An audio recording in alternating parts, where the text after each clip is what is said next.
नमस्कार दोस्तों ये फरीदाबाद का ज़िक्र आते ही थोड़ा सा अरावली पर्वत श्रृंखलाओं के बीच में स्थित एक गुरुकुल की याद आ जाती है। गुरुकुल इंद्रप्रस्थ मैंने तो देखा है, आपसे भी मेरी गुजारिश है कभी देख आइएगा। काफ़ी रोमांच भरा वो स्थल है।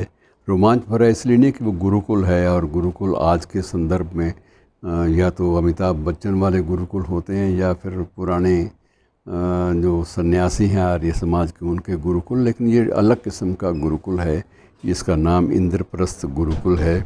और इसमें एक गुफ़ा भी है, और उस गुफ़ा में नेताजी सुभाष चंद्र बोस के बुलावे पर राम प्रसाद बिस्मिल, चंद्रशेखर आज़ाद, शहीद आज़म भगत सिंह, सुखदेव और राजगुरु, ये सभी क्रांतिकारी नेताजी के बुलावे पर उस गुरुकुल में एकत्र होते थे। और गुरुकुल की एक गुफ़ा, उसमें गुप्त बैठक होती थी, और उसके बाहर जो है हमेशा एक प्रहरी तैनात रहता था। और वो उसकी वेशभूषा से ये पता नहीं चलता था कि अंदर कुछ क्रांतिकारी बैठे हैं।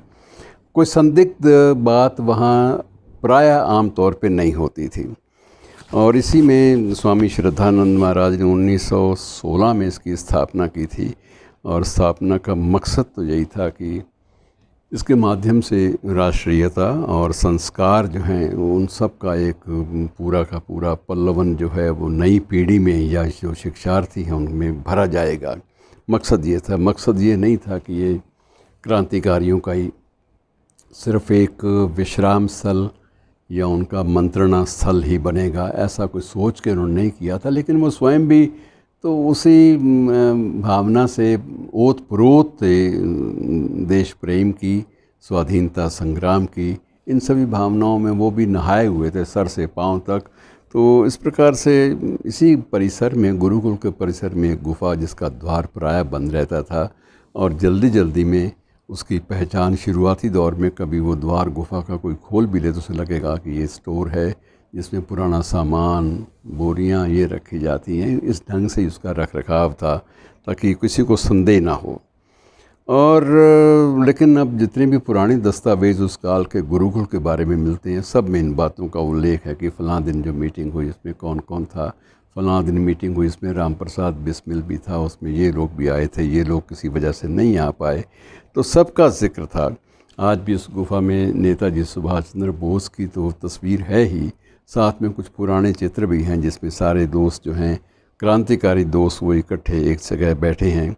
और एक बार तो ऐसा भी हुआ कि नेताजी को एक बार भूमिगत रहना था, अंडरग्राउंड रहना था, तो 8 दिन लगातार वो उसी गुफ़ा में रहे, क्योंकि वो कोई भी नहीं चाहता था कि नेताजी की गिरफ़्तारी हो। और नेताजी की गिरफ़्तारी जो है इस गुफ़ा से हो, एक बार ये राज खुल गया तो स्थायी रूप से गतिविधियों का जो केंद्र है वो भी समाप्त हो जाएगा।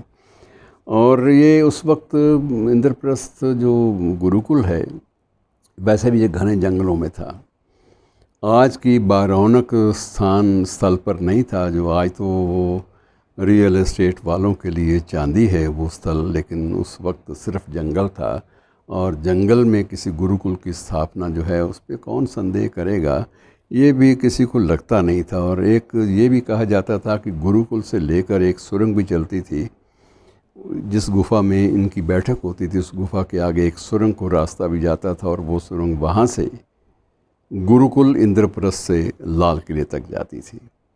इतनी लंबी चौड़ी सुरंग कैसे बनी, क्या उसका प्रयोग कैसे किया इन्होंने, ये बड़ा अजीब था। बाद में यह है कि सुरक्षा की दृष्टि से इस सुरंग को स्थायी स्मारक के रूप में बदला नहीं जा सका, उसको बंद ही कर दिया गया, क्योंकि उसमें ये था कि पता नहीं इसमें क्या क्या चीज़ें सामने आएंगी। जीव जंतु भी होते हैं जंगली, और कुछ असुरक्षा का भाव भी पैदा होने लगा था कि एक बार अगर ये किसी को भी पता चल गया तो इसे तोड़ा फोड़ा भी जा सकता है। तो ये एक ऐतिहासिक परिप्रेक्ष्य में बनी हुई चीज़ जो है, इसको नष्ट होने से बचाना है, तो यही एक तौर तरीका है। शुक्रिया।